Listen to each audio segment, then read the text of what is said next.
الله والصلاة والسلام على سيدنا محمد. ازيكم يا حبايبي؟ عاملين ايه؟ يا رب تكونوا بخير. معكم ماما من قناة واكلات ويومياتنا. يا صباح الفل ويا صباح الجمال وكل سنة وانتم طيبين. خلاص العيد كلها ساعات كده ان شاء الله ويهل علينا. كل سنة وانتم طيبين وكل الامم العربية بخير. النهارده الوقفة جبت بقى شوية حاجات كده بسيطة. الحمد لله انا عندي خير، الحمد لله الحمد لله. يعني عندي، كنت جايبة من السوق اللي فات حاجات تقضيني ما شاء الله. عندي بتنجان وعندي فلفل وعندي شطة وعندي طماطم، هي مش كتير بس حلوة تقضي الغرض يعني. وعندي شوية خضار كده حلوين، فجبت الحاجات البسيطة بس اللي انا محتاجاها. هنشوف بقى جبنا ايه النهارده، وشويه مشروبات خفيفه كده. كل سنه وانتم طيبين ويا رب الفيديو يعجبكم. ما تنسونيش بقى من لايك وشير ودعوه حلوه كده من قلوبكم لعل الله يستجيب مني. المهم هنخش بقى نشوف جبنا ايه النهارده. هنصلي كده على الرسول، اللهم صل وسلم وبارك. نبدا بايه؟ نبدا بالحاجات التانية ونسيب بقى الحاجات بتاعت العيد ديت شويه. جبت، هو مش جبت صراحه، احنا رحنا الغيط. جبت شويه ورق عنب كده من العنبيه اللي عندنا، وجبت شويه كوسه. قلت نعمل النهارده فراخ ومحشي كوسه وورق عنب. النهارده كل الناس كلها صايمه واحنا صايمين، فقلت ايه نعمل اكله حلوه كده. جبت لهم جبت شويه ورق عنب وجبت الكوسه ديت وانا بعمل الصلصه دلوقتي. فقلت ايه نحشيهم النهارده مع فرختين كده حلوين. والحمد لله بكره باذن الله هنذبح. فنعمل شويه لحمه، نسلق لحمه، نحمر شويه كبده. فلما نشوف يعني. وكمان شويه بقى جبت حاجات كده ايه لزوم، مثلا فطار لزوم حاجات ناقصاني. انا عنده بيض فجبت كمان جبنه. جبت العلبه اللي هي نص كيلو دومت ديت ب 45. جبت علبه، وجبت باكو شاي برده ما كانش عندي شاي. فجبت شاي اللي هو الباكو الصغير ده، بيقعد عندي برده فتره لان ما فيش كتير بيشرب شاي انا وجوزي بس. ومش كتير يعني، مره او اتنين في اليوم. وجبت كيس خميره ده كان ب 35 جنيه. قلت برضو ايه يعني اوفر من الاكياس اللي هي الفرد. فعين في الثلاجه كل ما استعمل عاوز منه استعمل اطلعه. وجبت مرق دجاج برضو، لقيت ما بقتش برضو استعملها كتير.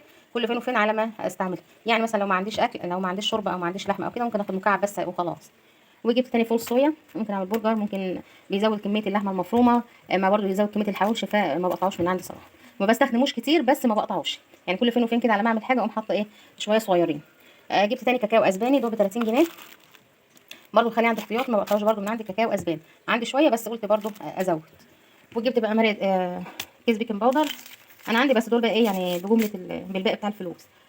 وبيكنج باودر وفانيليا. وجبت الصلصه. جبت برطمان صلصه برضو ايه لا غنى عنه كده من ساعه ما الطماطم نزلت. حاجه تحمر الخضار يعني وكده. الفول الصويا ده تقريبا ب 25 او ب 20 جنيه. وجبت بقى زيت زيتون ده ب 160. انا الصراحه اول مره اجربه، كنت بجرب حاجه تانية بس العطار اللي جبت منه قال لي ده نوع حلو والناس كلها بتاخده. فجبت ده ب 160 جنيه. وجبت دبس رمان ما كانش عندي، كان خلص، ده ب 35. وجبت برده صويا صوص الغامق تقريبا برده في الحدود دي. وجبت عسل ابيض برده بيبقى حلو في الفطار. بالليل البنات مش عايزين مثلا ياكلوا حاجه تقيله ياكلوا عسل. برده ده كان تقريبا ب 150 160. عسل نحل وطعمه حلو جميل يعني، انا جربته قبل كده. وجبت بقى ب 10 كركم وب 10 بابريكا حمرا. ونسيت بقول لكم يا بنات، كنت جايبه برده كيسين جيلي، قلت برده اعمله لهم كده ايه بيبقى حلو قوي. بحب اعمله في العيد، اعمل مثلا النهارده في الوقفه اهيت، اعمل مثلا من بالليل او دلوقتي لو فضيت، واقوم حاطاه في التلاجة للصبح. بقطع بقى عليه فاكهه. فانا عندي عنب وعندي خوخ وعندي تفاح وشويه مشمش. طلعتهم من التلاجة غسلتهم بقى، دول بواقي يعني، فقلت غسلتهم وقلت يبقوا جاهزين برده. نقعتهم في خل الاول وبعدين غسلتهم كم مره. وكنت جايبه بطيخه غسلتها برضو زي ما انتم شايفين عليها حتى الميه اهيت، وهشقها واحطها في التلاجة تسقع.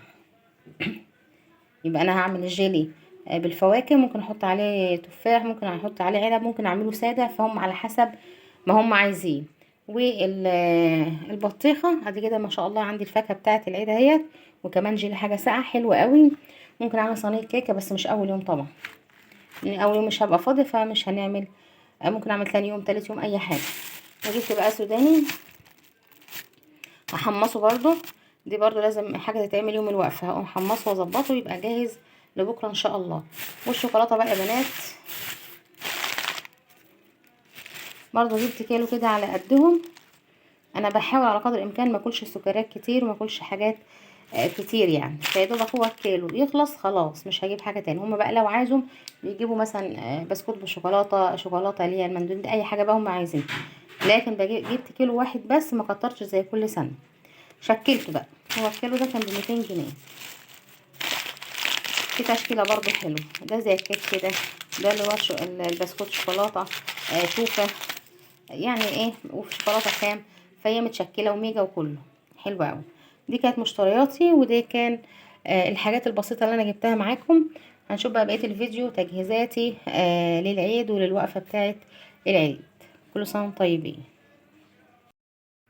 من تحضيرات برضو العيد يا بنات، العيد الكبير نعمل كده ايه قرصه او القرص الفلاحي الحلوه كده اللي بقى باللبن الرايب والقشطه والزبده، بيبقى حلوه قوي في الفطار الصبح مع كوبايه لبن او حته جبنه، بطاطسايه محمره، اي حاجه.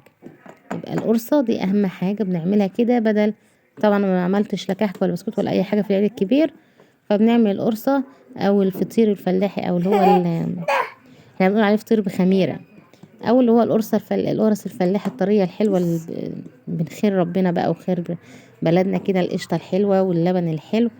كنت بروب اللبن واقوم واخده بقى بالقشطه بتاعته وكمان الزبده بسيحها واقوم حاطه كله على الدقيق وملح وخميره وسكر، وتعجني العجينه بتاعتك. انا حاطه فيها سمسم وحاطه فيها حبه البركه برضو بيحل طعمها قوي. وخبزتها طبعا في الفرن زي ما انتم شايفين ما شاء الله تبارك الرحمن، طريه جدا وطعمها حلو وكمان ريحتها اللهم بارك فظيعه. وكمان ما ننساش برضو من التحضيرات اللي بعملها في العيد الكبير الرقاق، ميه ودقيق وشعره ملح بس بتبقى العجينه لابسه شويه عشان تاخد وتدي معاكي وتفرديها حلو. انا عملته انا كنت عاملاه قبل كده على الصينيه على البوتاجاز من فوق، لكن النهارده بقى ايه بعد ما خلصت القرصه عملتها في الفرن الغاز، جميل جدا وكمان هيوفر معاكي كتير. كوبايتين 3 دقيق ما شاء الله هيعملوا لك كميه، يعني نص كيلو دقيق ما شاء الله يفرض معاكي كتير. الكيلو بره ب50 جنيه، فانت لما تعملي كوبايتين دقيق او حتى تجيبي كيلو ب20 جنيه احسن لك واوفر لك وانضف لك. رب يكون الفيديو عجبكم، يا رب ما تنسونيش من لايك ودعوه حلوه من قلوبكم. مع السلامه.